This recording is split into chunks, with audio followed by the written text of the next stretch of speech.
Hello everyone, welcome back to target for IQ. मेरा नाम है वैभव।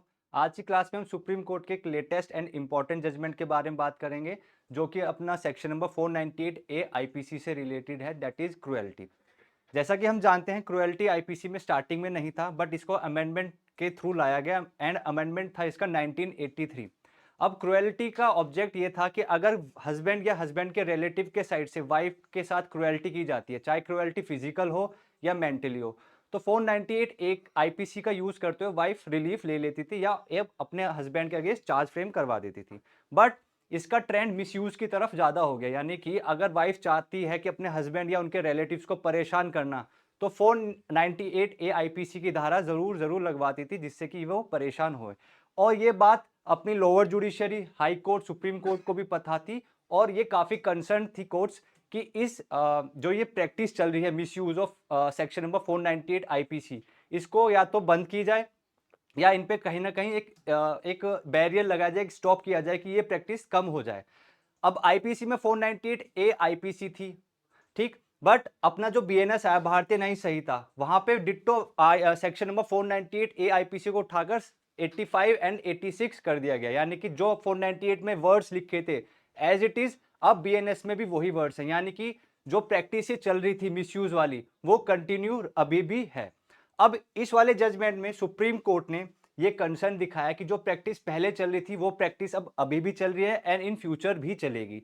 तो सुप्रीम कोर्ट ने गवर्नमेंट से बोला है कि आपने बीएनएस में सेक्शन नंबर 85 एंड 86 जो इंट्रोड्यूस किया है क्रुएलिटी का, उसको प्लीज दोबारा से चेंज करिए। अब क्या है मैटर, आइए जानते हैं। केस का नाम है Achin Gupta versus state of Haryana 2024।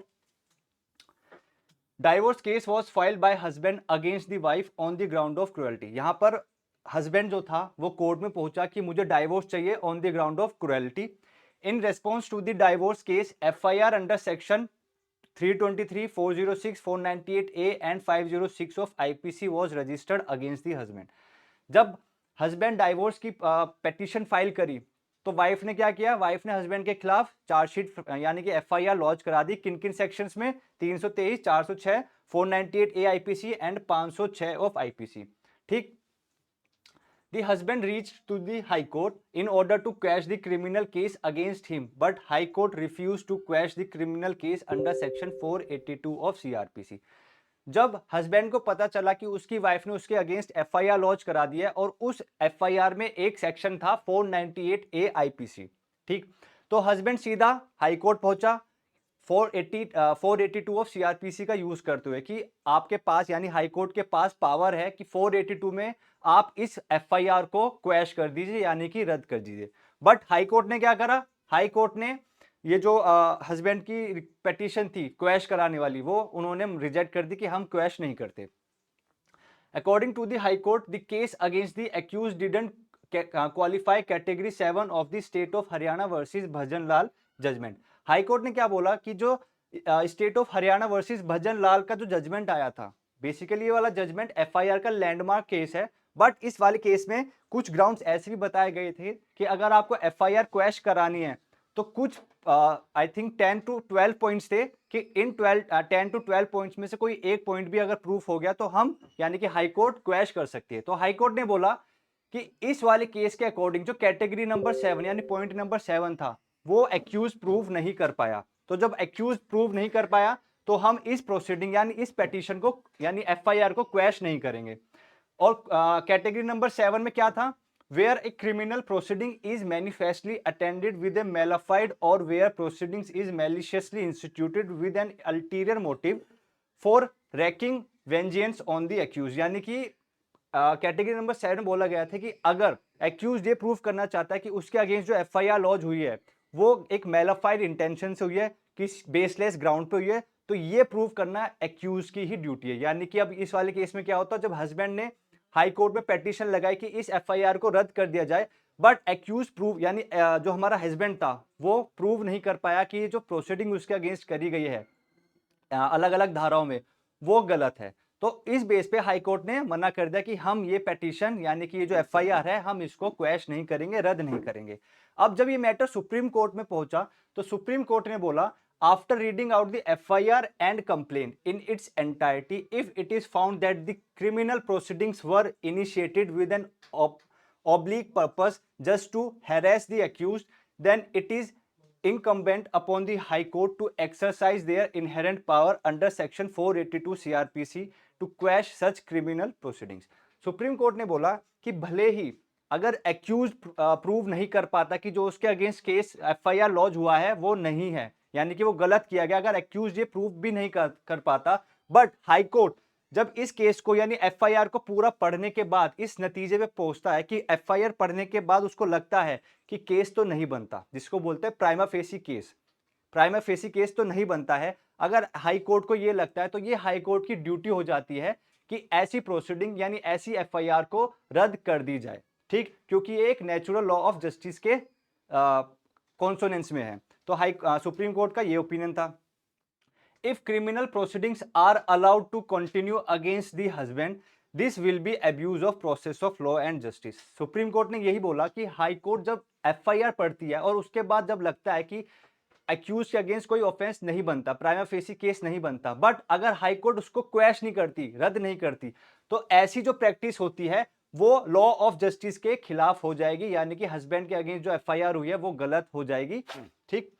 The High Court should have exercised its inherent power under Section 482 CRPC to quash the criminal proceedings. यानी कि फिर जब हाई कोर्ट को लगता है कि हस्बैंड या एक्यूज के अगेंस्ट जो ये ऑफेंस हो रहा है, जो FIR लॉन्च कराई है, ये गलत कराई गई है, तो ये हाई कोर्ट की ड्यूटी बनती है कि 482 ऑफ CRPC का यूज करते हुए, अपनी इनहेरेंट पावर का यूज करते हुए उस FIR को क्वैश कर दी जाए, यानी रद्द कर दी जाए। Based on the above facts, the court quashed the criminal proceeding against the husband. फिर सुप्रीम कोर्ट ने क्या करा, जो ये FIR वाइफ ने हस्बैंड के खिलाफ यूज करी थी, सुप्रीम कोर्ट ने वो FIR क्वैश कर दी, रद्द कर दी। The court also directed the police to not apply section 498A IPC mechanically to all the complaint filed by wives follow the Arnesh Kumar versus State of Bihar. Supreme court ने एक बात और बोली police को कि आप जब आपके पास 498A की धारा के लिए कोई व्यक्ति यानी महिला या उसके रिलेटिव आते हैं, तो आपको सीधा ऐसे नहीं करना कि अपना रजिस्टर में FIR चढ़ाई, हस्बैंड या उनके रिलेटिव को गिरफ्तार किया, क्योंकि Arnesh Kumar versus state of Bihar काफी लैंडमार्क केस था। इस जजमेंट में भी ये बोला गया था कि अगर 498A की प्रोसीडिंग चल रही है, यानी कि इन्वेस्टिगेशन अगर पुलिस को करनी है, तो पुलिस सीधा हस्बैंड या उनके रिलेटिव्स को अरेस्ट नहीं करेगी, पुलिस को पहले प्रिलिमिनरी इंक्वायरी करनी पड़ेगी, पूछताछ करनी पड़ेगी, जैसे आस पड़ोस में पूछ लिया, रिलेटिव्स में पूछ लिया कि इन दोनों जो मियाँ बीबी के बीच में जो रिश्ते थे वो कैसे थे, ठीक। तो यानी कि पहले अपना माइंड मेकअप करना चाहिए पुलिस को, प्रिलिमिनरी इंक्वायरी करनी चाहिए, अगर उनके उसके बाद उनको लगता है कि हाँ केस बनता है, हस्बैंड ने या उनके रिलेटिव ने क्रुएलिटी करी है, तभी हस्बैंड या उनके रिलेटिव को अरेस्ट करना होगा। तो Arnesh Kumar versus state of Bihar में भी ये लिखा था। तो सुप्रीम कोर्ट ने दोबारा से पुलिस को ये डायरेक्शन दी है कि अगर 498A की आपके पास FIR आती है, तो इसका मतलब ये नहीं कि आपको सीधा जाके हस्बैंड या उनके रिलेटिव्स को अरेस्ट करना है, पहले आप इंक्वायरी बैठाइए, आस पड़ोस में पहले इन्वेस्टिगेशन करिए, पूछिए क्या उनके बीच में सच में लड़ाई होती थी या नहीं। In case of Preeti Gupta versus state of Jharkhand 2010, ये 2010 का जजमेंट है। इस केस में भी सुप्रीम कोर्ट ने इससे पहले भी कंसर्न रखा था 498A IPC को कि ये जो अपना सेक्शन नंबर है क्रुएलिटी का, ये काफी मिसयूज किया जा रहा है, और 2010 में सुप्रीम कोर्ट ने कंसर्न दिखा दिया था कि इसको 498 में अमेंडमेंट यानी कुछ चेंजेस की जरूरत है। The court had flagged concern about the reflection of exaggerated version of the incidents in the section 498A complaints and invited the attention of the legislature to bring changes in the provision while taking into consideration the pragmatic realities and public opinion. तो supreme court ने इस वाले case में जो 2010 में आया था Preeti Gupta versus state of Bihar, इसमें भी अपना कंसर्न दिखाते हुए सुप्रीम कोर्ट ने बोला था कि 498A में अभी भी जरूरत है चेंजेस लाने की, और ये चेंजेस आपको लेजिस्लेचर को लानी है। कैसे लानी है? पब्लिक ओपिनियन लेना चाहिए कि कैसे होना चाहिए, मतलब अगर कोई 498A का अपराध यानी चार्जशीट फाइल करती है तो उसको हम कैसे प्रोसीड करें, इन्वेस्टिगेशन हो तो कैसे हो, सीधा अरेस्ट नहीं हो, या गाइडलाइंस रखी जाए। तो इस वाले केस में भी पहले कंसर्न रखा गया था। raising serious concerns about the misuse of section 498A of IPC against the husband and in-laws by the wife, the Supreme Court on requested the Parliament to bring out the necessary changes to the new IPC. अब क्या हुआ, दोबारा से 498 का concern दिखाते हुए supreme court ने government से बोला है कि अभी भी जो भारतीय न्याय संहिता में सेक्शन नंबर 85 और 86 जो कि क्रुएलिटी के बारे में बात करती है, अभी भी इनमें चेंजेस की बहुत ज्यादा आवश्यकता है। और साथ ही साथ सुप्रीम कोर्ट ने बोला है, directed the registry to send one copy each to this judgment, यानी इस जजमेंट की जो कॉपी है वो हर एक कॉपी जाएगी union law secretary and home secretary of the government of India who may place it before the ministry of law and justice और ministry of home. यानी कि ये जो जजमेंट की कॉपी होगी इसकी हर एक कॉपी मिनिस्ट्री ऑफ लॉ और जस्टिस के पास जाएगी कि आप अभी भी जो कुछ गुंजाइश बचती है 498 में चेंजेस लाने के लिए आज के वर्तमान को देखते हुए, तो ये चेंजेस की आवश्यकता है। तो मोटा मोटा इस केस में सिर्फ यही बोला गया है कि अगर 498A का कोई अपराध चार्जशीट फाइल होती है वाइफ के थ्रू से, तो इसका मतलब ये नहीं कि पुलिस को सीधा ही अरेस्ट कर लेना है। ठीक, इसमें अगर कोई मिसयूज हो रहा है तो पुलिस को हाई कोर्ट में 482 का यूज करते हुए एफआईआर को क्वैश कर देना चाहिए। एंड जो सुप्रीम कोर्ट ने डायरेक्शन दी है पुलिस को और जो रिक्वेस्ट करी है गवर्नमेंट से कि जो बीएनएस में अभी चेंजेस किए गए हैं, लेट्स सी इसमें फ्यूचर में कितना चेंज होता है, होता भी है नहीं। जैसे कि 1 जुलाई से ये बीएनएस अप्लाई होने वाला है, तो 1 जुलाई से पहले चेंज होगा या नहीं होगा, अगर होगा तो क्या चेंजेस होंगे, ये फ्यूचर में देखते हैं। आई होप आपको लेक्चर अच्छा लगा होगा। अच्छा लगा है तो लाइक द वीडियो। मिलते हैं नेक्स्ट वीडियो में। Thank you.